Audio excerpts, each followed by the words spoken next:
कि velocity of light जो है वो c दिया गया है, c velocity of light given है। okay. फिर h जो है वो प्लैंक्स कांस्टेंट है, इसके अलावा एंड g जो है वो universal gravitational constant are taken as fundamental quantities, then the dimensional formula of mass is given। ये तीनों चीजें दे दी गई हैं आपको कि velocity of light, Planck's constant और universal gravitational constant are taken as fundamental quantities, then the dimensional formula of mass is। तो mass का dimensional formula क्या होगा, ठीक है, उनके टर्म्स में। तो हम लोग को एक ऐसा फार्मूला चाहिए एक्चुअली जो वैसे तो जो c होता है, c इसको हम मेजर करते हैं मीटर पर सेकंड में, ठीक है, यानी कि L/T होता है, ठीक है, या L(T⁻⁻1). जो h हम मेजर करते हैं प्लैंक्स कांस्टेंट, आपको पता है इसकी वैल्यू होती है 6.63 × 10⁻34 जूल सेकेंड, ठीक है। तो जूल सेकेंड जो है वो उसको जूल का यूनिट क्या होता है, जूल को हम लोग एम के सिस्टम में क्या लिखते हैं, देखो जूल जो होती है एनर्जी जो होती है वो फोर्स इंटू डिस्टेंस होता है, यानी कि न्यूटन इंटू सेकेंड, ठीक है, और फिर से एक और सेकेंड न्यूटन सेकेंड स्क्वायर आ जाएगा ये, ठीक है, सॉरी न्यूटन मीटर होना चाहिए ना, न्यूटन सेकेंड नहीं न्यूटन मीटर होगा। तो newton into metre this is joule और इंटू सेकेंड, न्यूटन को फिर से कन्वर्ट कर लेते हैं हम लोग, न्यूटन को कन्वर्ट करेंगे तो आपको पता ही है KG metre by second square, kg metre पर सेकेंड स्क्वायर, ठीक, ओके। तो फिर मीटर ऊपर में एक और होगा और फिर सेकेंड होगा, तो ये मीटर सॉरी ये मीटर सेकेंड और ये सेकेंड कैंसल होगा, नॉट मीटर, ठीक है। तो ये आ जाएगा kg into metre square upon second, ठीक है। अगर हम लोग इसको इससे डायमेंशन लिखें तो क्या आएगा, केजी के लिए m लिखेंगे, मीटर के लिए एल स्क्वायर लिखेंगे और t का पावर -1, ठीक है। ये h को हमने लिख लिया, h का डायमेंशन फार्मूला लिख लिया है, ठीक है, h का, c का हमने लिख लिया डायमेंशन फार्मूला, अब रह गया g का डायमेंशन फार्मूला लिखना बाकी रह जाता है। तो g कहाँ से हम लाएंगे, g आपको पता है कि फोर्स जो होता है वो होता है ग्रेविटेशनल फोर्स के फार्मूले से g m1 m2 by r square होता है, ठीक है। तो हम g को छोड़ देते हैं, अगर यहाँ पे लेफ्ट राइट हैंड साइड में इस r स्क्वायर को लेफ्ट हैंड साइड में लाते हैं, ठीक है। तो ये फोर्स हो गया न्यूटन, ये r स्क्वायर उधर जाकर मल्टीप्लाई होता है, तो ये आ जाएगा metre square left hand side में जाकर के, और इन दोनों को ले जाकर के हम लेफ्ट हैंड साइड में डिवाइड कर देंगे, यानी कि kg square, newton metre square by KG square, this is the unit of gravitational constant. तो ग्रेविटेशनल कांस्टेंट को हम लोग अब इस न्यूटन को भी कन्वर्ट करना पड़ेगा, ठीक है। तो न्यूटन जी की जो वैल्यू लिख रहे हैं जी इज इक्वल टू, जी का यूनिट लिख रहे हैं ना कि वैल्यू लिख रहे हैं, सो जी के यूनिट में न्यूटन होता है KG metre upon second square into ये फिर से एक मीटर स्क्वायर है डिवाइडेड बाई ये डिवाइडेड बाई केजी स्क्वायर। तो एक केजी जो है ना यहाँ से केजी को कैंसिल करता है और फिर ये आ जाएगा मीटर का क्यूब ऊपर में हो जाएगा, ये मीटर का क्यूब होगा अपॉन सेकेंड स्क्वायर और फिर आ जाएगा केजी, यानी कि अगर इसको हम लोग डायमेंशन के फॉर्म में लिख दें तो क्या आ जाता है, जरूर नहीं कि हम लोग डायमेंशन लिखें, यूनिट से भी काम कर सकते थे, ठीक है, लेकिन डायमेंशन में लिख दें तो भी अच्छा है। तो ये आ गया एल का क्यूब अपॉन सेकेंड हो गया टाइम, यानी कि टाइम का स्क्वायर, और ये हो गया एम, यानी कि आ गया एम इनवर्स एल क्यूब और t -2, ठीक है। तो ये हमने g का निकाल लिया, सी की यूनिट कितनी आ गई है? सी की यूनिट आ गई थी एल डायमेंशन -1, ठीक है। उसके बाद ये है एच, प्लैंक कांस्टेंट के लिए हमने कितना निकाला था? ये एम एल स्क्वायर टी का पावर -1, ये -1 होगा, और हमने जी भी निकाल लिया, तो जी आ गया है m -1 l पावर 3 है और t -2। हम लोगों को क्या बताना है? हम लोग को ये बताना है कि मास जो है उसका डायमेंशन या यूनिट क्या होगा, यही बताना है ना। Then the dimensional formula of mass is, ठीक है। तो ये तीन आप इसको इक्वेशन की तरह ट्रीट कर सकते हैं। इसको हम लोग सिंपली इसको इक्वल टू लिख दें, ठीक है, कि एच सी को ये लिखा जाएगा, एच को ये लिखा जाएगा और जी को ये कहते हैं। तो एम क्या होगा? ओके, हम लोग को एम पता करना है इन सब से। तो एम निकालने के लिए क्या करना चाहिए आपको? या तो सीधे आंसर से देख करके आप कर सकते हो, जो आंसर दिया गया है ना, तो एच का पावर -12 है, जी की पावर हाफ है और सी का पावर 0 लिया गया है। तो इन तीनों को मल्टीप्लाई करने से अगर m आ जाता है सिंपली, तो वो आंसर हो जाएगा। नहीं तो हम चाहें तो हम डिराइव भी कर सकते हैं। एक बार मैं डिराइव करके दिखा देता हूँ, ठीक है।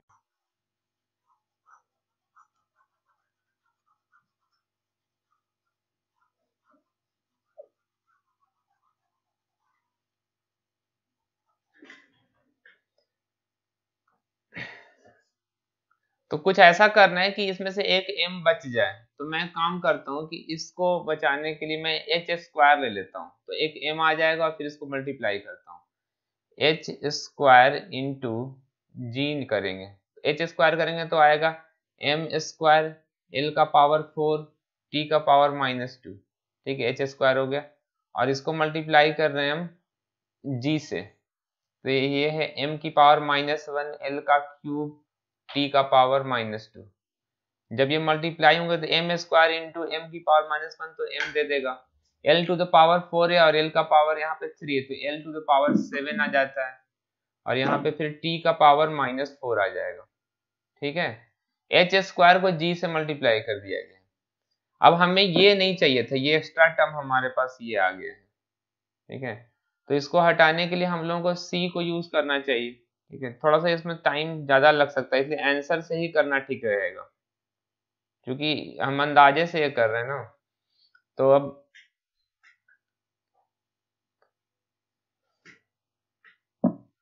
इसके बाद हम लोग ये एल टी की पावर -1 यहाँ पे दिया गया है सी की वैल्यू, तो नहीं, इससे तो नहीं आएगा, खैर ओके। तो आपको ऑप्शन वाइज चेक ही करना पड़ेगा फिर, क्योंकि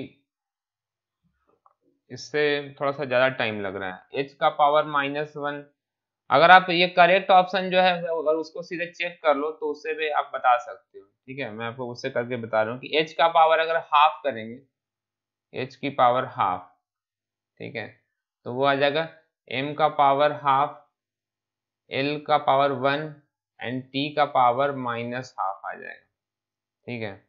इसको हम लोग c के पावर हाफ से मल्टीप्लाई करते हैं, तो यह आ जाएगा l का पावर हाफ और t का पावर -1/2, ठीक है। ये h की पावर हाफ इंटू ये पूरा मैं लिख रहा हूँ एक्चुअली,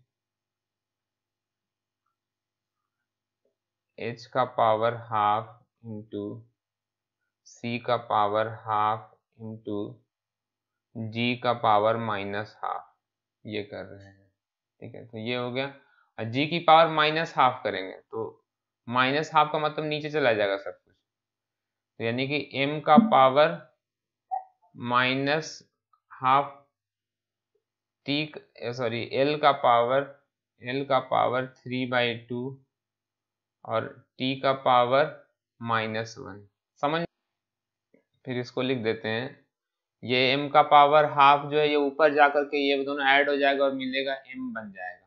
ये t की पावर माइनस हाफ और t की पावर माइनस हाफ ये दोनों जो है वो इससे कैंसिल हो रहा है। ओके, लेकिन ये l देखो, ये l का पावर हाफ, ये दोनों जो है वो ये l की पावर 3/2 से कैंसिल, तो m मिल गया ना। वही आपको तीनों को मल्टीप्लाई करके चेक करना होगा कि किससे m आ जाएगा। ठीक है, और जिससे भी m आ जाएगा वो आप, अगर हम इसको प्रॉपर डिराइव करना चाहते हैं तो उसका तरीका ये होगा कि हम लोगों को c का पावर अल्फा ले लेते हैं, ठीक है, h का पावर बीटा ले लेते हैं और g का पावर गामा ले लेते हैं। ठीक है, इन तीनों को मल्टीप्लाई करने पे हमें क्या मिलना चाहिए, m मिलना चाहिए। समझ में आ गया होगा। ये अल्फा बीटा और गामा जो है पावर एक्सपोनेंट वो हमें पता करने हैं। सबसे पहले हम ये लिख दें कि c है क्या, तो l t to the power -1 हो गया c, इसकी पावर अल्फा लगा दिया। ठीक है, और ये h क्या है, m l square t to the power -1। ठीक है, इसका पावर हमने बीटा लगा दिया। ठीक है, और फिर g ले लेंगे m to the power -1, l का पावर 3 और t टू द पावर -2 है, एंड देन इस पर पावर गामा लगा देते हैं और m आ जाएगा। ठीक है, तो इसमें हम क्या करेंगे कि m की पावर लिखना शुरू करेंगे। m का पावर यहाँ पे क्या है, बीटा है। ठीक है, और -1 इंटू गामा, तो ये गामा आ जाएगा। ठीक है, m की पावर हमने एक साथ कर लिया है। फिर l लिखेंगे, l का पावर यहाँ पे क्या है, अल्फा है, यहाँ पर 2 बीटा है प्लस 2 बीटा, मल्टीप्लाई होने पे पावर क्या होते हैं, ऐड होते हैं, और पावर टू द पावर क्या होता है, मल्टीप्लाई होता है। ये +3 gamma, then T to the power यहाँ पर माइनस अल्फा, ये -1 इंटू अल्फा हो जाएगा, फिर ये माइनस बीटा हो जाएगा, एंड देन आपको -2 गामा मिलेगा। ठीक है, इक्वल टू m लिखेंगे। ठीक है, तो आपको सीधा पता है कि ये बीटा माइनस गामा जो है ना वो 1 बनने वाला है। ठीक है, beta minus gamma should be equal to 1, और ये सारा ऐड होकर क्या बनना चाहिए, 0 हो जाना चाहिए, ये भी 0 देना चाहिए। ठीक है, तो ये पहला इक्वेशन होगा। दूसरा इक्वेशन हम लिखेंगे alpha +2 beta +3 gamma is equal to 0, और तीसरा इक्वेशन लिखेंगे -alpha -beta -2 gamma should be equal to 0। ठीक है, इनको सॉल्व करके आप, तो नेक्स्ट क्वेश्चन दिया गया है कि resistance R whose value is varied from 1 ohm to 5 ohm, ठीक है, 1 ohm to 5 ohm में वैल्यू जो वेरी कर रहा है, is connected to a cell of internal resistance 3 ohm, the power consumed by R, एक रेजिस्टेंस है, पहले एक रेजिस्टेंस ले लेते हैं, ये एक रेजिस्टेंस है whose value is varied from 1 ohm to 5 ohm, इसका जो रेजिस्टेंस है ये है 1 ohm से लेकर के 5 ohm तक हो सकता है, वेरी का मतलब वेरिएबल रेजिस्टेंस है। ठीक है, इस कनेक्टेड टू ए सेल, इसको हम लोगों ने एक सेल से कनेक्ट कर दिया। ठीक है, ये एक सेल है जिसे कनेक्ट कर दिया।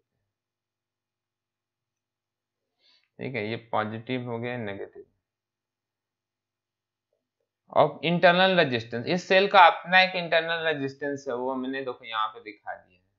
ठीक है, इसका इंटरनल रेजिस्टेंस R है और EMF मान लेते हैं कि E रहा होगा।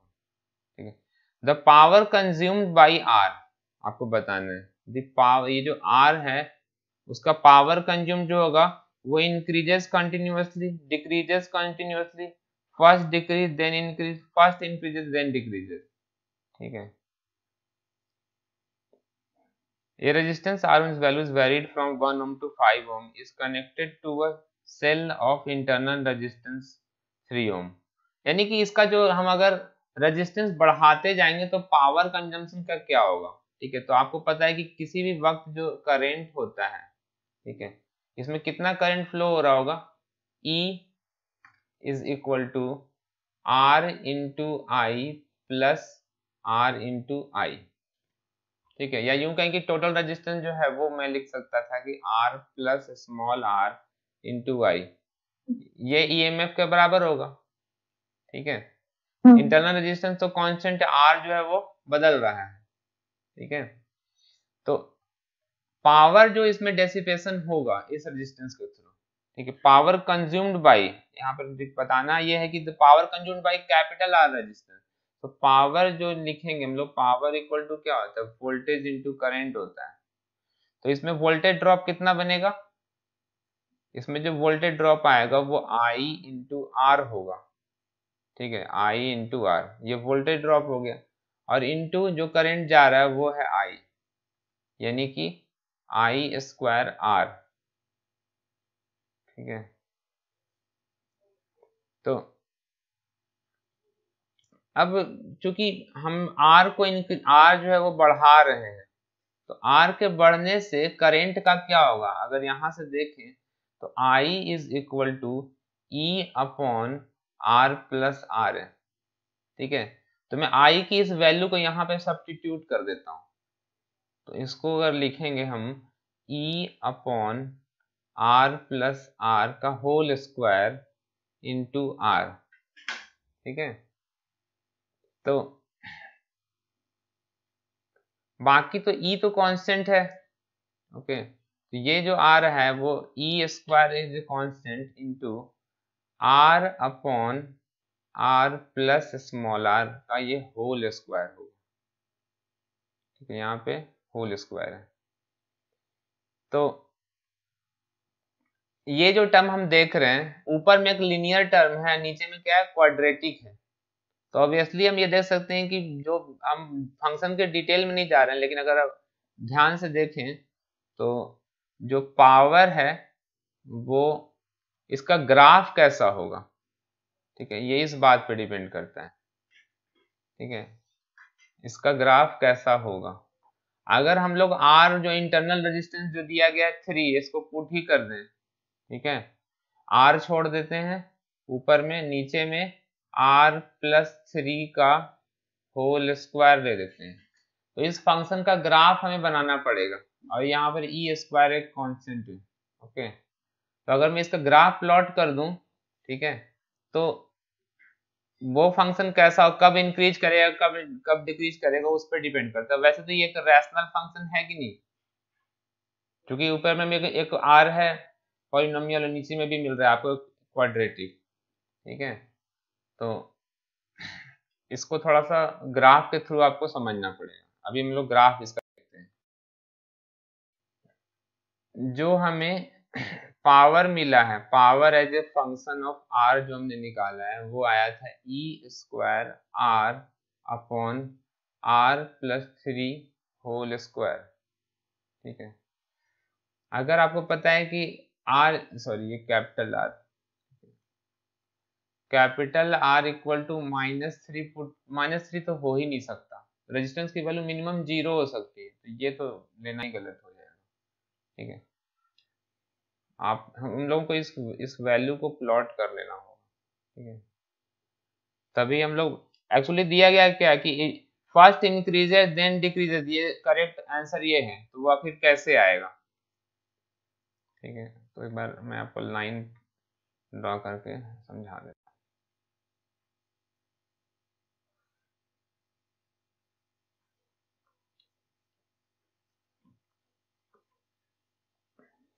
आर की वैल्यू 0 डाल देते हैं। आर की वैल्यू कहां से कहां तक, 1 to 5 ओम है, ज्यादा में नहीं देखना। आर इक्वल टू 1 पुट करते हैं पहले, ये तो कांस्टेंट, इसकी चिंता नहीं करते हैं, इसको 1 मान लेते हैं। आर इक्वल टू 1 पुट करेंगे तो ये क्या देगा, 1 पर ये वाला ऊपर में 1 आ जाएगा, और नीचे में 1 प्लस 3 4 का स्क्वायर यानी कि 16, 1/16 आएगा 1 पे। जब हम लोग 2 पुट कर देते हैं तो ऊपर में 2 होगा, नीचे में 2 प्लस 3 5 का स्क्वायर 25। फिर उसके बाद हम 3 पुट करते हैं, आर इक्वल टू 3 पुट करते हैं, तो 3 पुट करने पर ये क्या देगा, 3 प्लस 3 6 का स्क्वायर 36। ठीक है, तो 3 से कैंसिल कर देंगे तो ये आ जाएगा 1/12। तो अब यहाँ पर देख रहे हैं कि 1/16 मिल रहा है, ठीक है। ये कितना मिल जाएगा, 2 से अगर कैंसिल कर देंगे, 2 1 जा 2 और 2 से कैंसिल करेंगे तो ये आ जाएगा 12.5। तो आप ये देखिए कि 1/16 जो है वो छोटा नंबर है, 1/1.12.5 जो है उससे बड़ा हो गया, ये और बड़ा हुआ, ठीक। आगे देखते हैं कि 4 पे क्या आता है। तो 4 + 3 7 का स्क्वायर तो 49 आ जाएगा, ठीक है। तो इसको कैंसिल करेंगे, 4 1 जा 4, तो ये 4 1 जा 4 और 4 2 जा 8 पॉइंट समथिंग आएगा। तो फिर से आप देख सकते हैं कि पहले बढ़ा फिर क्या होगा, घट गया। समझ में आ रही बात। ये 12 पॉइंट कितना आ रहा है, 2 समथिंग करके जो भी आएगा, ओके। अब ये 49 को आप डिवाइड कर लेते हैं अगर ये 4 से, ठीक है। 4 1 जा 4, ये कैंसिल हो जाता है डेसिमल डाल करके, ठीक है। तो ये 12.2 के समथिंग के आसपास, ये 2 करेंगे तो फिर 4 5 जा 20 आ जाएगा, ठीक है। 20 कैंसिल हो जाएंगे, तो ये 12.25 आपको ये पूरा आंसर मिल रहा है। तो पहले देख सकते हैं कि 1/16 मिला, फिर देन 1/12.5 मिला, फिर 1/12, यानी कि वैल्यू जो है बढ़ती जा रही है, डिनोमिनेटर इज डिक्रीजिंग, ठीक है। Denominator is decreasing, so value is increasing, but again denominator क्या हो गया, बढ़ गया। तो it increases then decreases, because denominator पहले घट रहा है फिर से डिनोमिनेटर बढ़ रहा है, यानी कि वैल्यू जो है पावर की वो क्या होती है, बढ़ती है फिर घट जाती है, ठीक है। तो प्रॉपर अगर हम प्लॉट इसका देखें, मैं आपको एक बार प्लॉट भी बना के दिखा देता हूँ, ठीक है। वैसे तो इस क्वेश्चन के लिए इतना ही रिक्वायर्ड था कि first increases and then decreases, तो ये हो गया, ठीक है। मैं आपको एक बार इसका ग्राफ बना के भी दिखा देता हूँ, ओके। तो ग्राफ पे चलते हैं एक बार।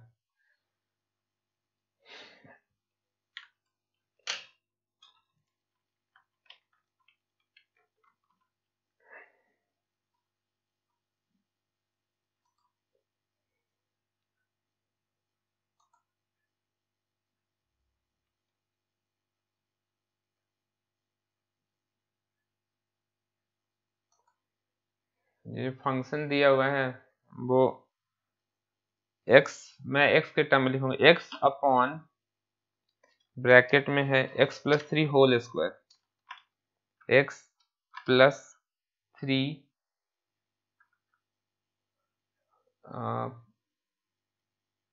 होल स्क्वायर है,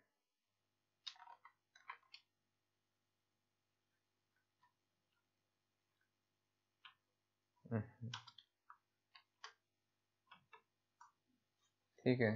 तो यहाँ पर ये ग्राफ उतना क्लियरली नहीं मिल रहा है यहाँ पे ग्राफ, ठीक है। ये पहले बढ़ रहा है फिर ये घट रहा है, उतना समझ नहीं पर क्लियर हो रहा है। पहले क्या होता है कि पहले ये इंक्रीज करता है थोड़ा और फिर डिक्रीज करता है, ठीक है। तो just by checking this question given है का monochromatic light of wavelength lambda. Light जो है वो मोनोक्रोमेटिक होने का मतलब होता है कि जैसे सनलाइट, उसमें कई तरह के वेवलेंथ की लाइट होती है, ठीक है। यहाँ पर क्या है, मोनोक्रोमेटिक, इसका मतलब एक सिंगल वेवलेंथ वाली लाइट है, ठीक है। जैसे येलो है तो सिर्फ येलो ही है, उसमें दूसरा कलर नहीं है। Is incident on an isolated metallic sphere, एक मेटेलिक स्फीयर है, ठीक है। उस मेटेलिक स्फीयर पर इंसिडेंट है, उसका रेडियस जो है स्फीयर का वो a है।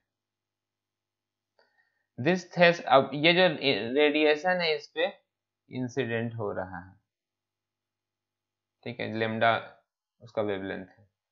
The threshold wavelength is lambda not, ठीक है। फोटो इलेक्ट्रिक इफेक्ट पढ़ा होगा आपने, तो उसमें पढ़ा होगा कि लेम्डा नॉट वो वेवलेंथ है, मतलब एक सर्टेन वेवलेंथ से ज्यादा वेवलेंथ की जो लाइट होती है।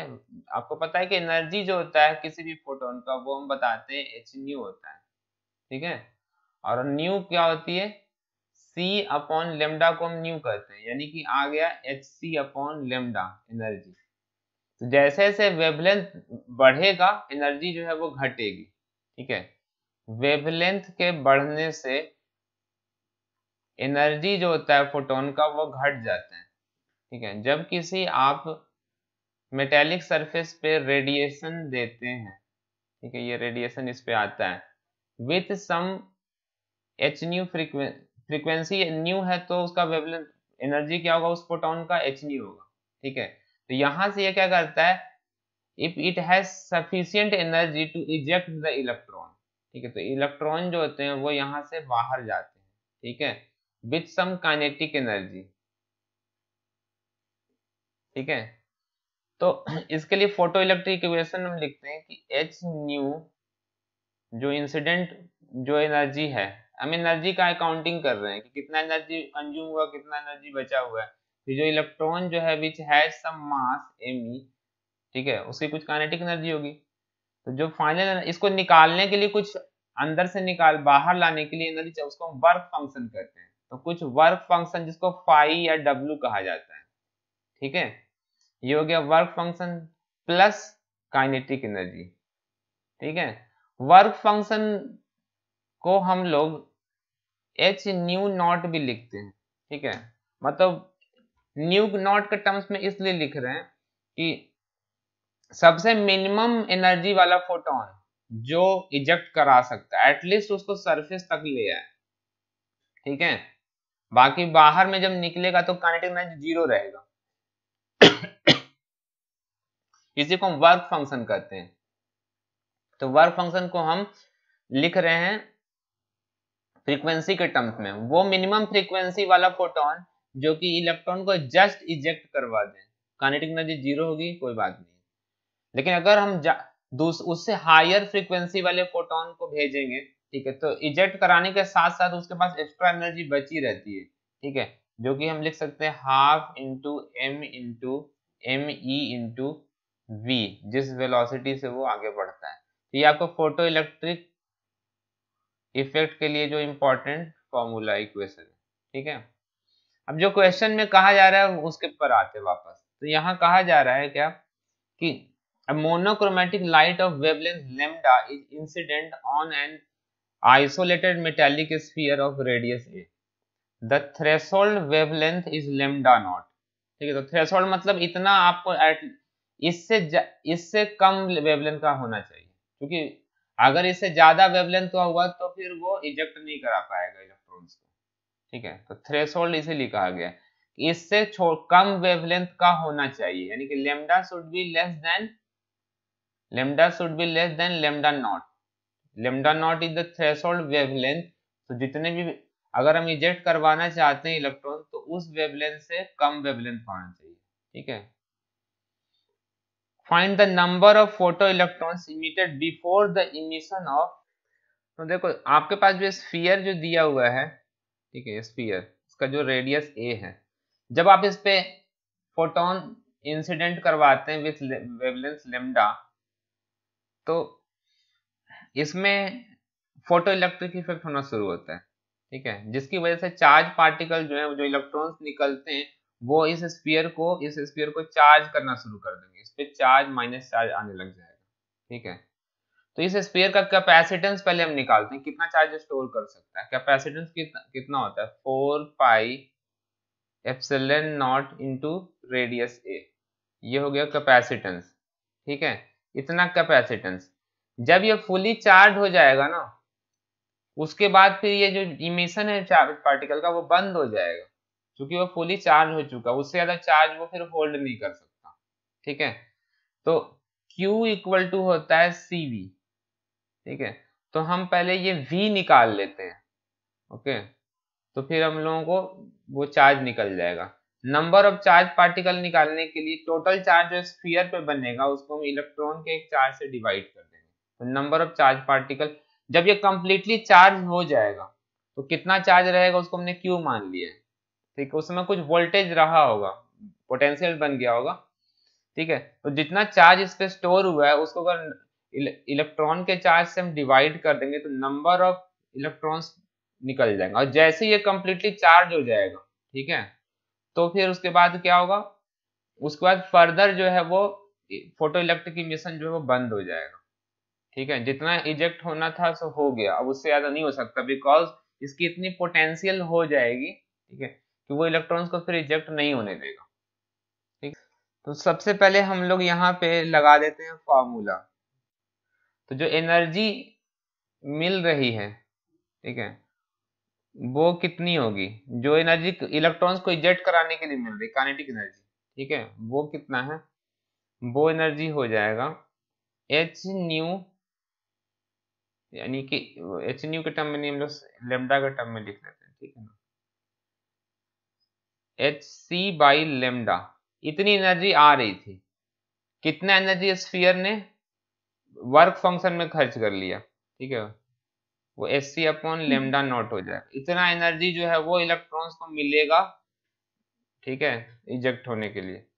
ओके, तो इसमें से एच सी कॉमन कर देंगे तो ये 1/λ माइनस 1/λ नॉट आ जाएगा, ये एनर्जी है। अब ये जो एनर्जी है, ठीक है, ये जैसे ही चार्ज बनना शुरू होगा तो इसमें पोटेंशियल डेवलप हो जाएगा, ठीक है। तो जो आपको पता है कि ये जो एनर्जी होगा, that energy should be equal to charge into the voltage, ठीक है, यहाँ पर एक इलेक्ट्रॉन का चार्ज लेना चाहिए, ना कि सबका, ठीक है, हम लोग सिर्फ एक इलेक्ट्रॉन का कर रहे हैं कैलकुलेशन।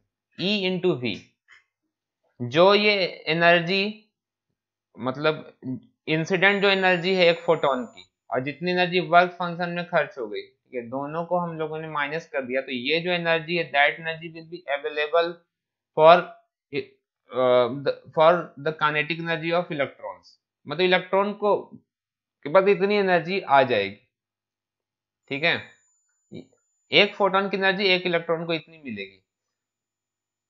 अब इस एनर्जी को अगर हम इक्वेट कर दें, आपको ये भी मालूम हो कि जो वोल्टेज होता है, ठीक है, तो अब हम इससे लिख सकते हैं कि EV should be equal to H C into 1/λ minus 1/λ naught, ठीक है, ये एनर्जी इलेक्ट्रॉन के पास एक्स्ट्रा बची रहती है, ठीक है। तो अब हम आगे लिखेंगे कि ये जो वोल्टेज आएगा वो हो जाएगा H C upon E into 1/λ minus 1/λ naught, ठीक है, ये आ जाएगा V। नाउ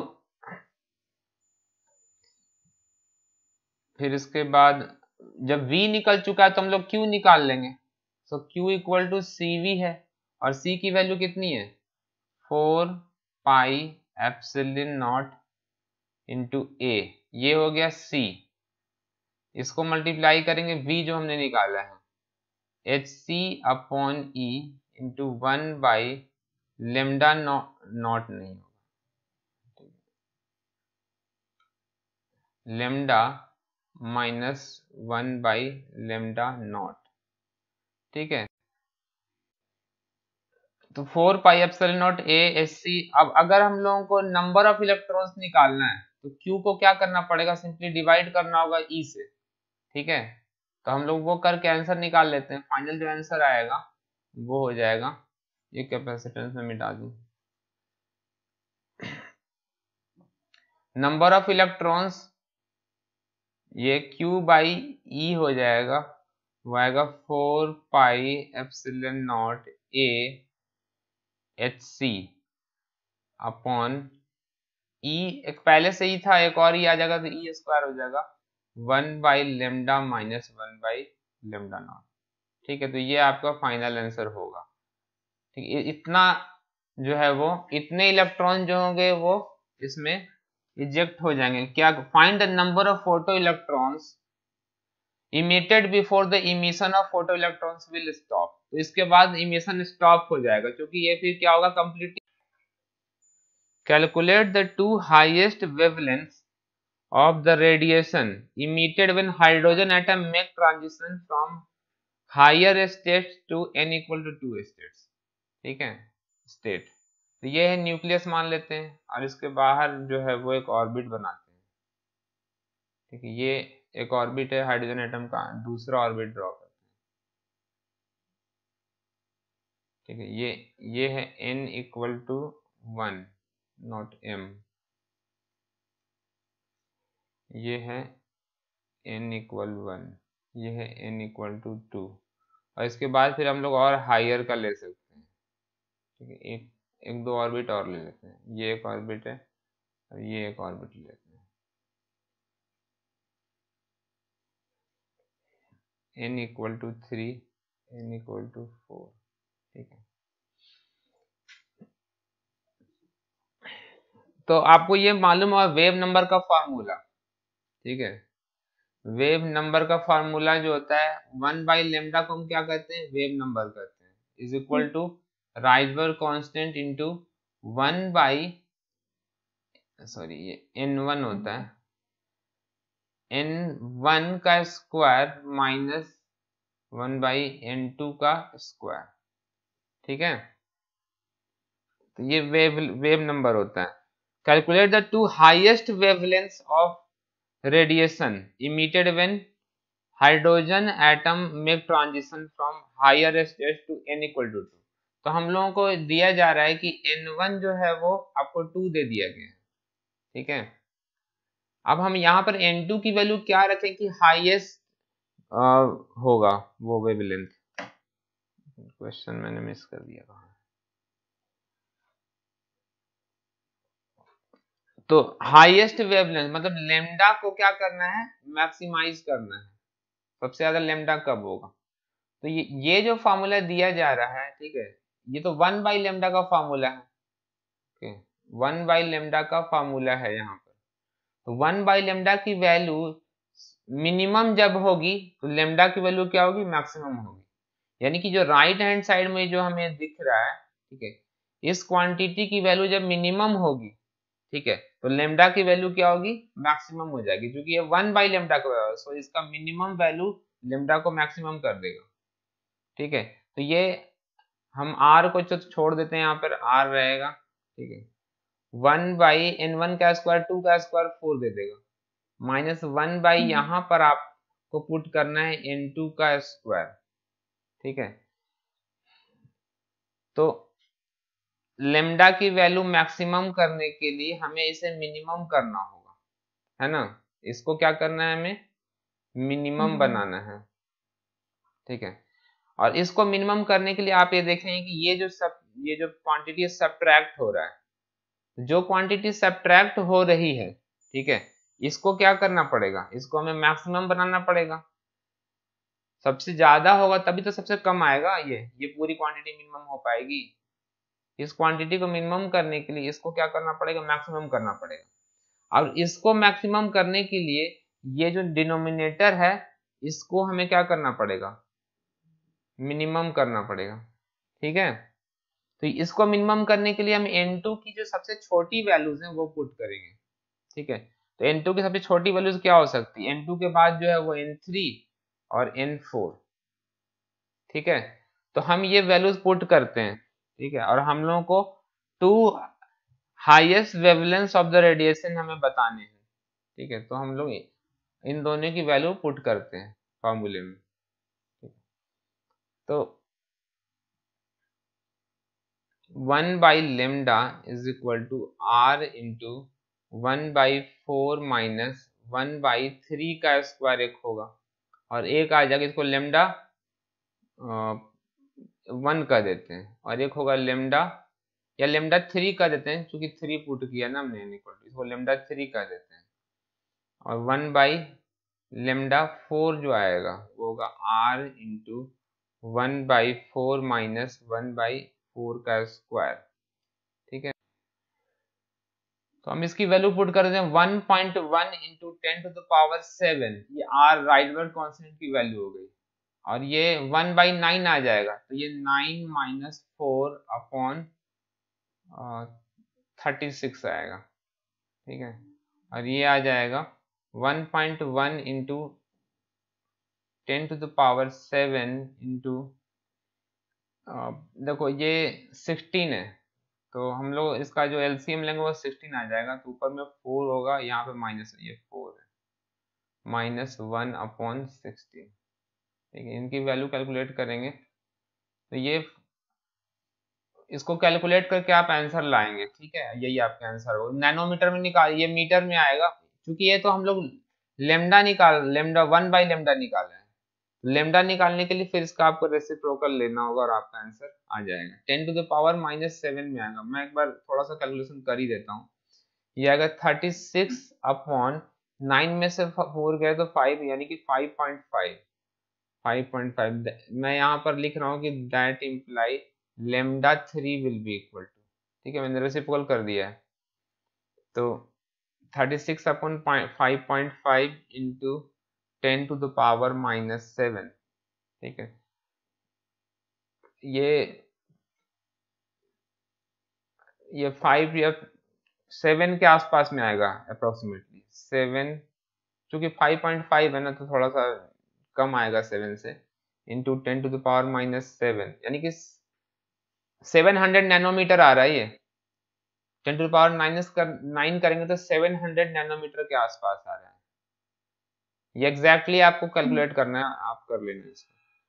और फिर इसको कैलकुलेट करेंगे तो 4 में से 1 गया, ये 5 आ जाएगा, यानी कि 16/5.4 में से 1 गया तो 3.3 आएगा यहाँ पे। 3.3 है डिनोमिनेटर में, इंटू 10⁻⁻7, ये आपका λ4 हो जाएगा। ओके, तो अगर ये 4 से तो बड़ा आ जाएगा, ये 5 पॉइंट समथिंग आएगा, ठीक है, या 4.9 के आसपास। ये एक सर्कुलर एक वायर से लूप बना लिया गया है, ठीक है, और इसको एक एक्सिस दिया गया है, यहाँ पर एक एक्सिस, ठीक है, इसको हम एक्स प्राइम कह रहे हैं, ठीक है। वायर का जो लेंथ था, पहले वायर क्या था, स्ट्रेट था, उसको गोल बनाया गया है, इसका जो लेंथ दिया गया वो एल दे दिया गया। A wire of length L and uniform linear mass density. Linear mass density मतलब क्या होता है कि मास अपॉन लेंथ, ठीक है, total mass upon total length, ये दे दिया गया रो, ठीक है, यानी कि मास अगर हम निकालना चाहें तो मास जो आएगा इस पूरे वायर का वो हो जाएगा rho into capital L, length जो है कैपिटल एल दिया गया। is bent into a circular loop with center O, इसका सेंटर यहाँ पर O दे दिया गया है। The moment of inertia of the loop about the axis, इस एक्सिस के अबाउट घूमेगा, ठीक है, मतलब हमें क्या करना है, इस लूप को ऐसे घुमाना है, ठीक है, तो इस पॉइंट के अबाउट, इस एक्सिस के अबाउट मोमेंट ऑफ इनर्शिया कितना होगा, ठीक है। तो मोमेंट ऑफ इनर्शिया यहाँ पर निकालने के लिए हम लोग क्या करेंगे, हम लोग पैरेलल एक्सिस थ्योरम यूज करेंगे। मोमेंट ऑफ इनर्शिया पहले हम लोग इस ये वाला जो एक्सिस है, इस एक्सिस के अबाउट हम लोग मोमेंट ऑफ इनर्शिया पहले निकालेंगे, ठीक है। मान लेते हैं कि इसको हम लोग आई ओ कह रहे हैं, ठीक है, ठीक है, तो ये आई नोट का पता लगाने के लिए हम लोग, आई नोट फाइंड करने के लिए हम लोग लगाएंगे perpendicular axis theorem, perpendicular axis theorem. ये कहता है कि अगर आपका जो ऑब्जेक्ट है वो या तो लैमिनर हो, ठीक है, या फिर वो एक प्लेन में हो, ठीक है, लैमिनर मतलब चपटा होना, ठीक है, पतला सीट जैसा, और या फिर वो अगर लैमिनर नहीं है, जैसे ये रिंग के बीच में तो खोखला होता है, यहाँ पर बीच में कुछ है नहीं मास, लेकिन वो पूरा एक प्लेन में होता है, तो उस प्लेन में अगर यहाँ पर देखो इस एक्सिस के अबाउट, ठीक है, इसको हम जेड एक्सिस कर देते हैं, ठीक है, तो यहाँ इस एक्सिस के अबाउट घुमाएंगे तो जो मोमेंट ऑफ इनर्शिया है वो आई जेड कहलाएगा। इस एक्सिस के अबाउट अगर कोई घुमाता है, डायमीटर के अबाउट अगर घुमाता है, तो इसको हम लोग आई एक्स कह देते हैं, ठीक है। अगर इस डायमीटर के अबाउट यहाँ पे 90 डिग्री बन रहा है, ठीक है, इसके अबाउट घुमाता है कोई, तो इसको हम लोग आई वाई कहेंगे, ठीक है। तो जो प्लेन में दो दिए गए हैं, जो प्लेन में है वो क्या क्या है, आई एक्स है और है आई वाई। आई एक्स प्लस वाई वो प्लेन के परपेंडिकुलर जो है वो क्या है, आई जेड, आई जेड के बराबर। ये है theorem of perpendicular. Theorem of perpendicular. अब देखो आई एक्स और आई एक्स वाई जो है दोनों डायमेट्रिकली निकाले गए हैं, तो दोनों क्या होंगे, बिल्कुल सिमेट्रिकल सेम एक जैसे होंगे। यानी कि इन दोनों को हम लोग क्या कर सकते हैं, दोनों बराबर होंगे, यानी कि 2i x का देते हैं इसको, ठीक है। That should be equal to I Z. और आपको पता है कि आई जेड किसी भी ये सर्कुलर वायर फ्रेम का जो मास होता है वो सिर्फ उसके आर रेडियस पर होता है, ठीक है। तो ये बिल्कुल ये होता है m इंटू आर का स्क्वायर होता है, ठीक। किसी भी पॉइंट मास का किसी एक्सिस के अबाउट अगर घूम रहा है, जैसे देखो ये एक्सिस है और इसके चारों तरफ एक पॉइंट मास है, वैसे घूम रहा है, ठीक है। तो अगर रेडियस फिक्स है तो इसका मोमेंट ऑफ इनर्शिया क्या होता है, एम आर स्क्वायर होता है। अभी जो सर्कुलर जो वायर है उसका जो मास है, every point mass is always at R distance, तो सबका एम आर स्क्वायर निकालेंगे, D M into R square, सबको ऐड करेंगे तो एम आर स्क्वायर बन जाएगा, because mass is always at R radius, ठीक है। यानी कि आई एक्स हम निकाल लेते हैं, I X is equal to M R square upon 2, ठीक है। और ये आई एक्स क्या था, यही तो हम पता करना चाहते थे, आई नॉट जो है वो डायमीटर के अबाउट वाला, यानी कि ये चीज निकल करके आ गया है एम आर स्क्वायर बाई 2, और ये वाला है प्लस एम आर स्क्वायर। तो दोनों जो है वो मैं इसको यहाँ पर मिटा देता हूँ, यानी कि एम आर स्क्वायर ये वाली value plus M R square, यानी कि टोटल ये जो होगा वो 3/2 एम आर स्क्वायर मिलेगा, ठीक है। अब हम लोगों ने मोमेंट ऑफ इनर्शिया पी के अबाउट निकाल लिया, लेकिन ये आंसर में कोई भी मैच नहीं कर रहा है क्योंकि यहाँ पर मास नहीं है, हमें रो के टर्म में बताना है, ठीक है। जो आंसर गिवन है एक बार देख लें उसको, ठीक है। तो पहले हम लोग को मास फाइंड कर लेना चाहिए, तो मास हम लोग अगले पेज पे फाइंड कर लेते हैं, ठीक है। हमने निकाल लिया I is equal to 3/2 M R square, ठीक है, ये हमने निकाल लिया। अब रह गया मास पता लगाना और ये आर का पता लगाना। तो m तो हमने निकाल लिया था, m is equal to rho into length l given था, ठीक है। तो रो इंटू एल हो गया m, 2πr ये होगा l के बराबर, ठीक है। So r equal to L upon 2π, ये सब हमने निकाल लिया।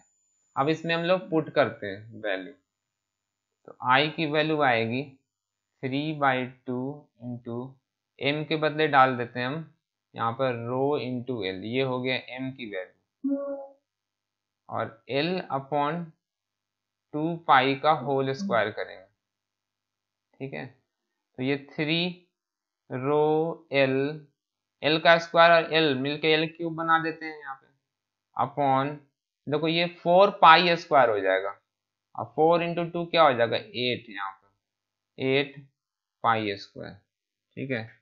तो ये rho L cube, okay, 3 rho L cube upon 8π square, ठीक है। यानी कि D option is the right answer, okay. Question में कहा गया है कि a cylindrical tube of spray pump, एक स्प्रे पंप दिया गया है, has cross section of 8 centimetre square, ठीक है। ये कोई ट्यूब होगी, ठीक है, ऐसा कोई ट्यूब है, मैंने गलत ड्रॉ कर दिया।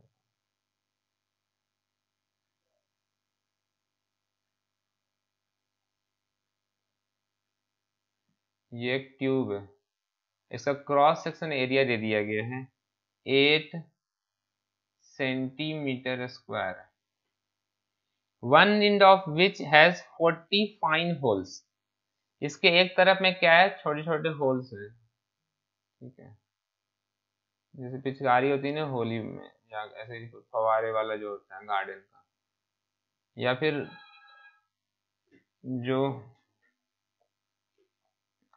शॉर होता है उसमें भी इस तरह के छोटे छोटे छेद होते हैं, तो वैसा ही दिया गया है, okay. One end of which has 40 fine holes, कितने होल्स हैं? 40 होल्स हैं। ईच ऑफ एरिया, सबका एरिया दिया गया, एरिया कितना है? होल का एरिया कितना है? 10 to the power -8 metre square. Okay, if liquid holes each of area, hole का एरिया कितना है? 10 to the power -8 metre square. If liquid flows inside the tube with a speed of 0.5 metre, इधर से जो fluid आ रहा है, इधर से फ्लूइड हम भेज रहे हैं, ठीक है, उसका जो रेट दिया गया है, ठीक है, वो यानी कि उसका स्पीड दे दिया गया है, ठीक है, उसका स्पीड दिया गया है v is equal to 0.15 metre पर मिनट।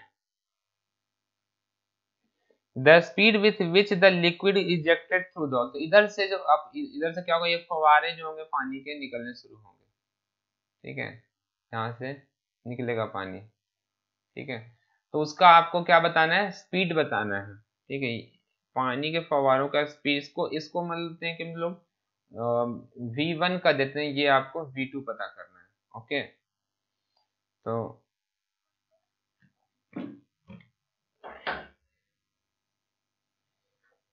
देखो यहाँ पर हम लोग कंटिन्यूटी इक्वेशन लगा लेते हैं, ठीक है, continuity equation, continuity equation fluid mechanics में हम लोग दो ही मेन इक्वेशंस हैं। एक है कंटिन्यूटी इक्वेशन जो कि कहता है कि a1 v1 will be equal to a2 v2। Normally कुछ लोग स्मॉल ए लिखते हैं या कैपिटल ए भी लिखते हैं। ए क्या है? एरिया ऑफ क्रॉस सेक्शन है, A is the area of cross section. तो जितना इधर से बेसिकली ये मास कंजर्वेशन बताता है, ठीक है, जितना या कह लो कि वॉल्यूम कंजर्वेशन बता रहा है। If the fluid is incompressible, हम ये अजम्पशन ले रहे हैं यहाँ पर कि फ्लूइड इज इनकम्प्रेसिबल, जो कि जैसे वाटर है तो वो क्या है? इनकम्प्रेसिबल फ्लूइड है।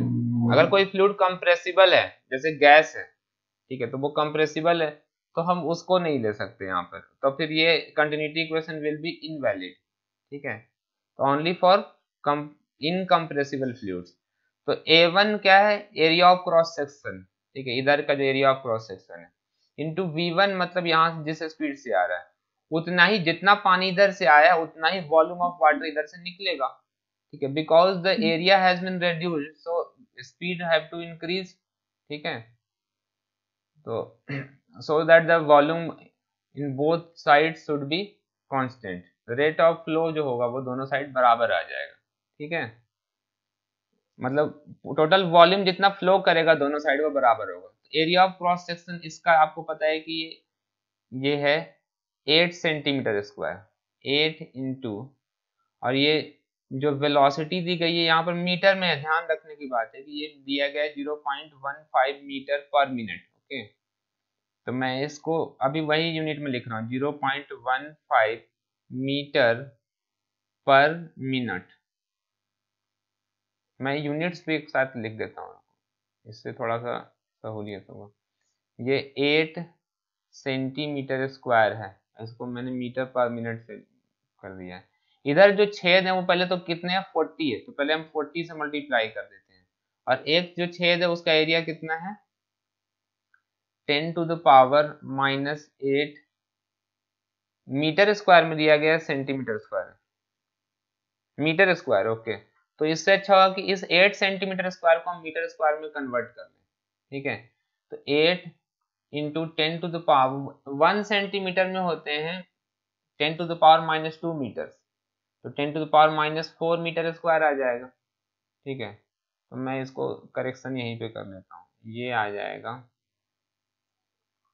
8 into 10 to the power -4 metre square, ठीक है, तो 10 to the power -8 metre square, ठीक है, ये 10 टू द पावर -4 में और ये 10 टू द पावर -8 में, तो ये ऐसे 40 छेद है तो 40 से मल्टीप्लाई कर दिया गया, इनटू जिस स्पीड से पानी बाहर आएगा वो हमें नहीं मालूम है, तो उसको हमने V2 लिख दिया। ओके, अब हम लोग कैलकुलेशन कर देते हैं, तो 8 से कैंसिल करेंगे तो 8 5 जा 40 आ जाएगा, ठीक है, 10 टू द पावर -4 जो है वो इस -8 को कैंसिल करके -4 में बदल देगा, ठीक है, ये वाला 5 जो है हमें तो V2 पता करना है ना, तो अब V2 आ जाएगा, V2 will be equal to 0.15, ठीक है, इनटू ये वाला, सॉरी ये 5 डिवाइड में जाने वाला है, डिवाइड में, और ये 10 टू द पावर -4 उधर जाएगा लेफ्ट हैंड साइड में, तो 10 टू द पावर 4 बन जाएगा, ओके। और ये मीटर पर मिनट में निकलेगा, ठीक है, मीटर पर मिनट में आएगा। तो इसको थोड़ा सा कैलकुलेट करेंगे, ये 15 into 10 to the power 2 upon 5 metre पर मिनट, ठीक है। तो ये 5 3 जा 15 हो जाएगा, और ये हो जाएगा 300 मीटर्स पर मिनट। चाहो तो इसको हम लोग सेकंड में भी कन्वर्ट कर सकते हैं, पर सेकंड, तो ये 300 अपॉन 60 मीटर पर सेकंड, यहाँ कट के 5 आ जाएगा, तो ये आ जाएगा 5 मीटर पर सेकंड, इस स्पीड से वो बाहर निकलेगा। तो ये बी ऑप्शन करेक्ट आ रहा है ना। इस क्वेश्चन में ये कहा जा रहा है कि एक पैरेलल प्लेट कैपेसिटर है,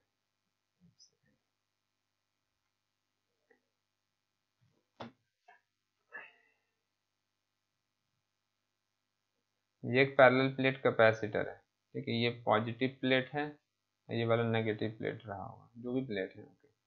इसमें क्या कर रहे हैं, इसमें एक स्लैब है, ठीक है, इस स्लैब को इसके अंदर में मैं इसको, देखो ये कोई स्लैब है, डाइलेक्ट्रिक स्लैब है,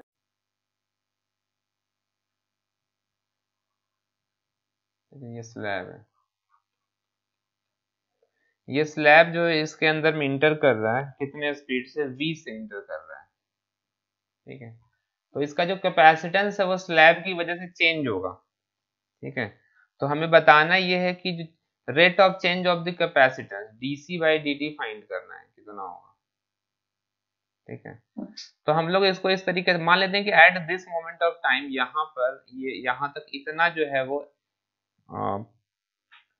एक्स पार्ट जो है वो, ठीक है, एक्स पार्ट जो है वो कैपेसिटर के अंदर में, ठीक है। तो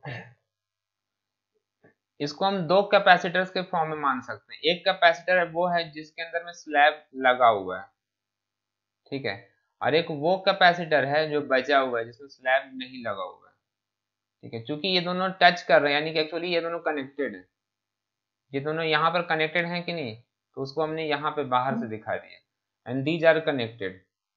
तो एक्चुअली ये दोनों पैरेलल में कनेक्टेड है। तो पैरेलल जब कनेक्शन होता है कैपेसिटर का, इसका C1 कैपेसिटेंस, इसका C2 है, तो C1 प्लस C2 हो जाएगा फाइनल C इक्विवेलेंट। ये जो हमने यहाँ पे कैसे सेक्शन ड्रॉ कर दिया, इसका मतलब ये थोड़ी कि ये जो है वो मेटेलिक जो स्ट्रिप है, जो सीट, वो कट यहाँ से अलग हो गया, हमने यहाँ काट के हटा दिया, जो लाइन हमने ड्रॉ किया ना वो ये वाली लाइन है। तो एक्चुअली ये वाला जो प्लेट है वो ये वाला प्लेट जुड़ा हुआ है, ठीक है, ये दोनों एक ही प्लेट के हिस्से हैं। तो हम लोगों ने इसको यहाँ ना जोड़ करके मैंने यहाँ पे जोड़ के दिखा दिया, कहीं से भी कनेक्ट करो। हाँ, तो ये आधा डाइलेक्ट्रिक वाला है, इधर डाइलेक्ट्रिक नहीं है, लेकिन ये वाला प्लेट इसके साथ जुड़ा हुआ है, ये वाला प्लेट इसके साथ जुड़ा हुआ है, so they are in parallel, okay. ये प्लेट, ये एक ही तो प्लेट है, दोनों जुड़ा हुआ है ना, और ये वाला प्लेट इससे जुड़ा हुआ है, so this is a parallel connection. समझ में आ गया।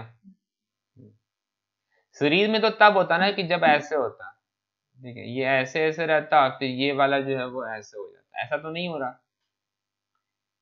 क्या ये वाला प्लेट तो इसके साथ जुड़ा हुआ है, लेकिन ये वाला इसके साथ जुड़ा हुआ नहीं है, यहाँ पर ये वाला प्लेट इस प्लेट से जुड़ा और नीचे वाला प्लेट इसके नीचे वाले प्लेट से जुड़ा रहेगा, ठीक है। तो दोनों capacitors they both are in parallel, ठीक है। अब हम लोग कैपेसिटेंस फाइंड कर लेते हैं, सी इक्विवेलेंट, ठीक है। पहले से हम लोग सी इक्विवेलेंट पता करते हैं, तो सी इक्विवेलेंट जो है वो C1 कितना होगा, आपको पता होगा कि जो कैपेसिटेंस है वो इसका कुछ, ये जो प्लेट है इसका कुछ विड्थ रहा होगा, ठीक है। मैं ऐसे इसको बना के दिखा दे रहा हूँ, इसका विड्थ जो है मान लेते हैं कि ये विड्थ जो है वो ब्रेथ B रहा होगा, ओके। दोनों प्लेट के बीच में जो सेपरेशन है वो डी रहा होगा, ठीक है। इस प्लेट का कुछ लेंथ रहा होगा, ओके, ए रहा होगा, चलो ये लेंथ ए रहा होगा। तो यहाँ तक का जो हिस्सा है ये वाला, ठीक है, ये जो है वो अभी डाइलेक्ट्रिक इसमें है, ठीक है। तो जो कैपेसिटर है यहाँ इधर साइड वाला उसका कैपेसिटेंस निकाल ले सकते हैं और इसका भी निकाल सकते हैं। तो इसका कैपेसिटेंस आपको पता है, कैपेसिटेंस का फॉर्मूला सी क्या होता है, epsilon not a by D होता है। अगर कुछ उसमें डाइलेक्ट्रिक डाल दिया गया है तो उसका के हम यूज करते हैं, के into epsilon not a by D, ठीक है। तो पहले तो C1 लिख लेते हैं। C1 कितना हो जाएगा, K into epsilon not into area कितना होगा, क्योंकि इधर से तो X है और उधर से कितना है, B है, ठीक है। X प्लेट का एरिया जो जो यहाँ पर है तो वो क्रॉस यही वाला एरिया लेंगे हम लोग, ठीक है। Only this area is under dielectric, ठीक है। तो ये वाला एरिया निकाल लेंगे, तो वो एरिया हुआ X इंटू इधर वाला जो लेंथ है, ब्रेथ है B, यानी कि B इंटू एक्स, ठीक है, divided by D. D is the distance between the plates, plus, तो ये हमने निकाला किसका कैपेसिटेंस, लेफ्ट वाले कैपेसिटर का, ठीक है, हिस्सा जो शेयर हो रहा है। और C2 बाकी निकाल सकते हैं, वो हो जाएगा एप्सिलॉन नॉट, बिकॉज वहां पर तो कोई डाइलेक्ट्रिक है नहीं, तो K की वैल्यू क्या होगी, 1 हो जाएगी। और एरिया निकालने के लिए टोटल लेंथ L था, this total length is L, sorry A, तो जो बच गया वो हो गया A माइनस एक्स, ठीक है, into b, epsilon naught A हो गया, एरिया क्या होगा, यहां से लेके यहां तक जो डिस्टेंस है, दिस डिस्टेंस इज, ये डिस्टेंस होगा A माइनस एक्स। इसको इधर वाले साइड से B से मल्टीप्लाई करेंगे तो ये टॉप का जो एरिया है वो हमने निकाल लिया यहाँ पे, ये डिवाइडेड बाई डी। डी तो यहाँ भी वही है, ये डी, ठीक है। जो चीजें कॉमन हो रही हैं वो हम लोग कॉमन निकाल लेते हैं, ठीक है। एक बार थोड़ी अननेसेसरी, तो लेकिन बस ग्राफ ही है। हाँ, आपको ग्राफ बताना है, ठीक है। तो मैं तो प्रॉपर सॉल्व करके ही बता रहा हूँ आपको, ठीक है। ग्राफ बताने के लिए ये करना पड़ेगा, एक्चुअली इसके बिना नहीं हो पाएगा। तो जो कैपेसिटेंस आ गया है वो epsilon not upon D common कर लेते हैं, ठीक है, इन ब्रैकेट क्लोज, के बी एक्स, ठीक है, प्लस एप्सिलॉन नॉट तो हमने कॉमन कर लिया था, ये a b minus b x. हमें बताना है dc by rate of change of capacitance, dc by d निकालना चाहते हैं, ठीक है। तो ये एप्सिलॉन नॉट बाई डी हम रहने देंगे because it is a constant.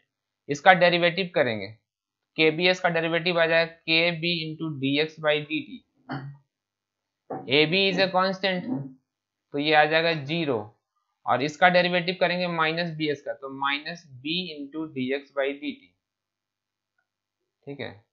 ये अलग है, मैंने इसको अलग रखना है, ठीक है।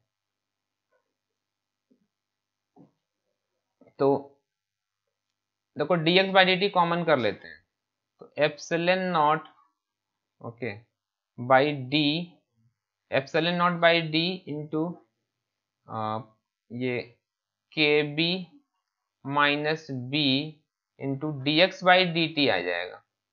Now this D x by D T is your velocity, जिस वेलोसिटी से वो ब्लॉक आगे बढ़ रहा था, ठीक है। तो मैं इसको एप्सिलॉन नॉट बी भी कॉमन लेते हैं, epsilon naught B upon D into K minus 1 into V, ठीक है। आपको ये पूरा निकल गया, तो ये DC by D rate of change of capacitance. तो rate of change of capacitance अगर देखें तो ये सारा तो कांस्टेंट है, सब कुछ कांस्टेंट है, ठीक है, और v सिर्फ आ रहा है, यानी कि this dc by dt is proportional to velocity. अगर वेलोसिटी कांस्टेंट है तो वो क्या होगा, dc बाई dt भी क्या होगा, कांस्टेंट होगा, यानी कि स्ट्रेट लाइन कर्व मिल जाएगा।